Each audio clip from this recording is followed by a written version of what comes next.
Hey there, this is Lab. This is the Agentic AI fleet orchestration something or other. I don't know what you would call it. It's something crazy I had to build in order to not go crazy from the workload I was under. Um, yeah, there's a lot going on with it, with all the head tracking stuff I'm doing. So I needed something to keep me sane, and Lab was the answer. I would like to show it off if that's okay because it's really cool. And anybody I think that's getting heavily into the agentic AI development would probably benefit from seeing something like this. So I'm going to go into a category that I've created for this purpose, and I'm going to create a GitHub repo, and it's going to create it on my local local computer to start with. Although I'm going to be able to create one on GitHub to go with it. So we're going to get in sync straight away with GitHub. Boom, we've got our project on GitHub and locally. If I click on it, I can open a chat in my provider of choice. It only supports Codex and Claude just now, and I can put it to work. Create me a simple web-based golf game. And Claude's going to go and do what Claude does. This is probably a good opportunity to stop actually and show you one of the cooler things that Lab does. You notice I just closed it there, and when I open it up again, we're going to see that my active chat is going to go back to working because uh, it's awesome and it sends out a little thing that says, hey, you're not finished yet, let's go. So it's going to go and do the golf game for us.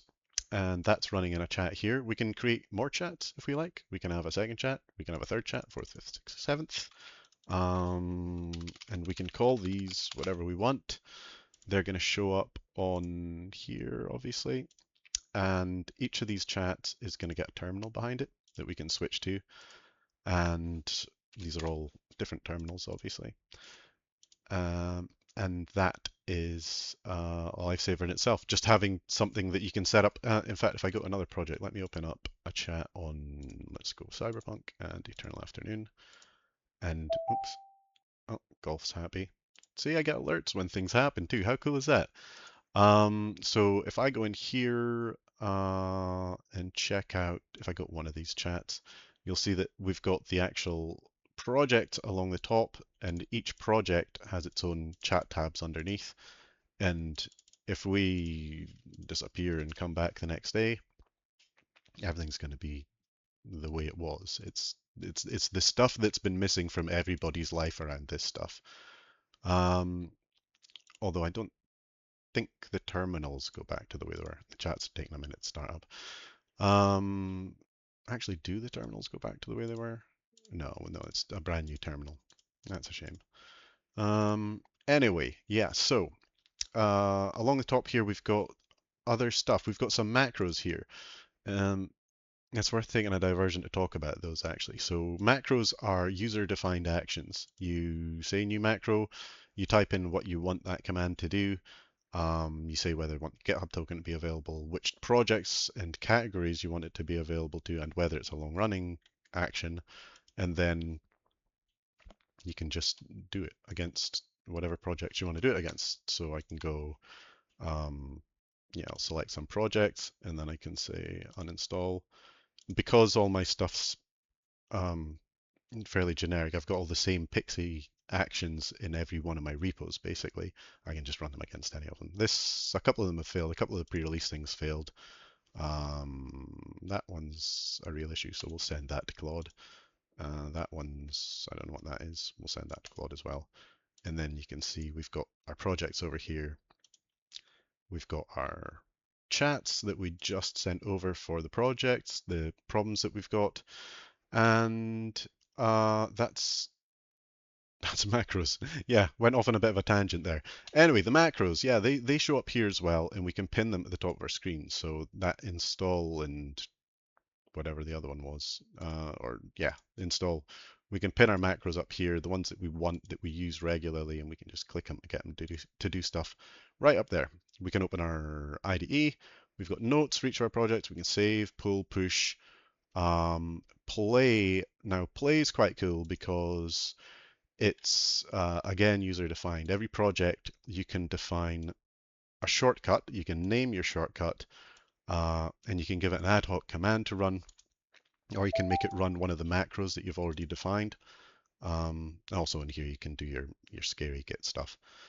Um, and so yeah, so that's what that button there is. That's coming from the shortcut that we've got defined against the project.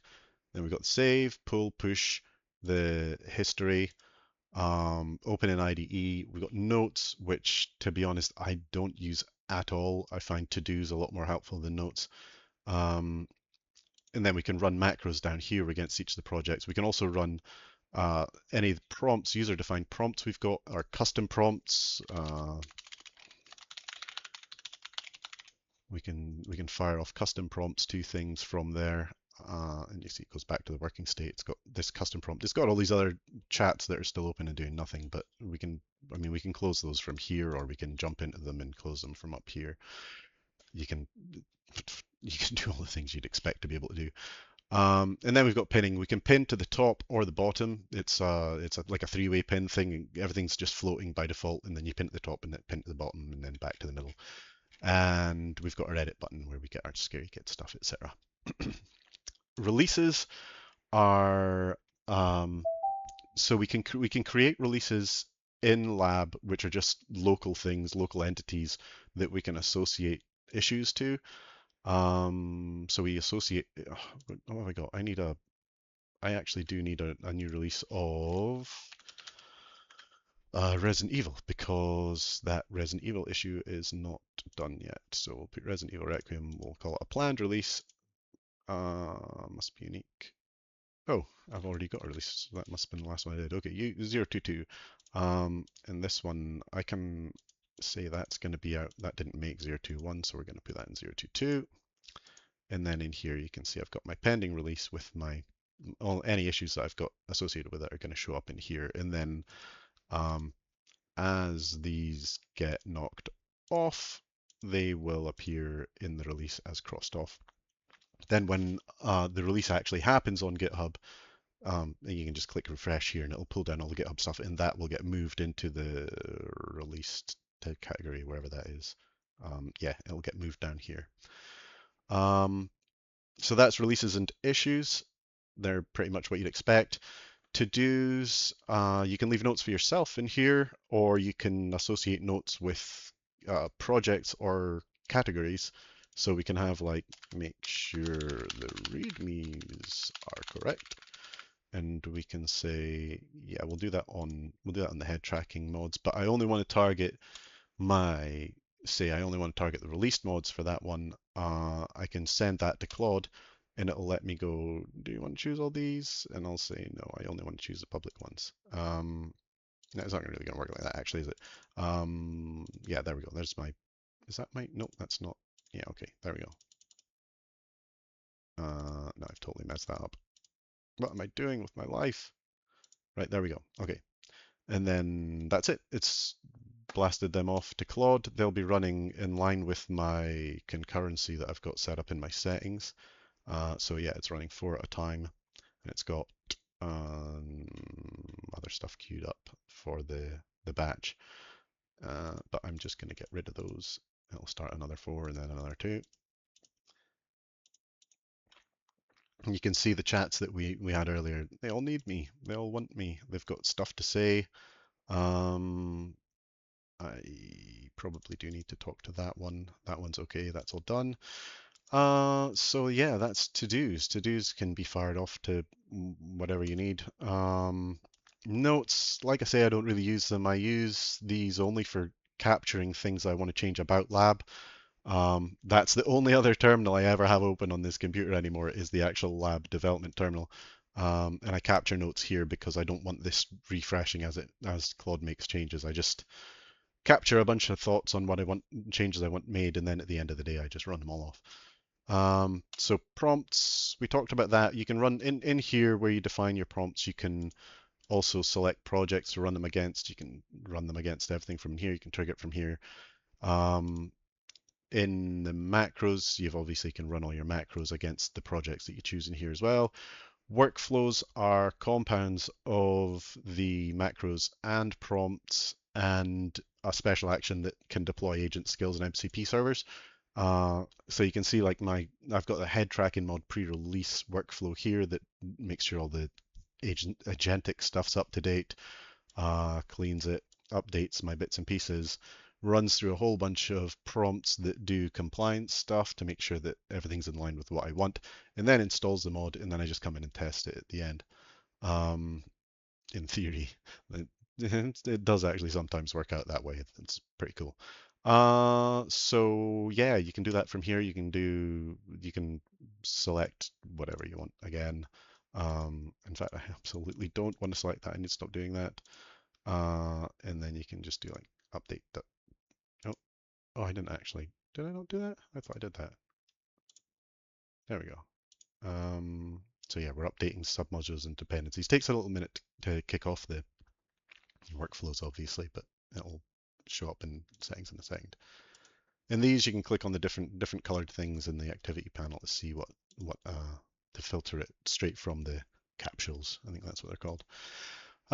So yeah, then we're on the agentic stuff. You've got agents, which can be assigned to categories, or everything can be assigned to globally categories, uh, bindings to projects, or exclusions from projects. So like I've got head tracking doctrine, my head tracking rules, my massive list of head tracking nonsense that all the head tracking mods need to know about. That gets assigned to the head tracking category, and then along with everything else being assigned to the categories it needs to be in, when I'm ready, I just click sync all, and everything gets deployed to where it needs to be across all my different projects. Same's true for skills, MCP servers as well, but I don't really use them because I don't have much need to use MCP servers for anything in any of the work I'm doing, to be honest.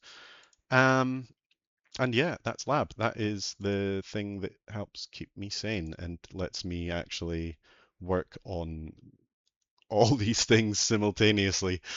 I hope you like it. It's really cool. It's not free. It's not open source. I'm doing so much stuff. I'm trying to make head tracking actually accessible to everybody.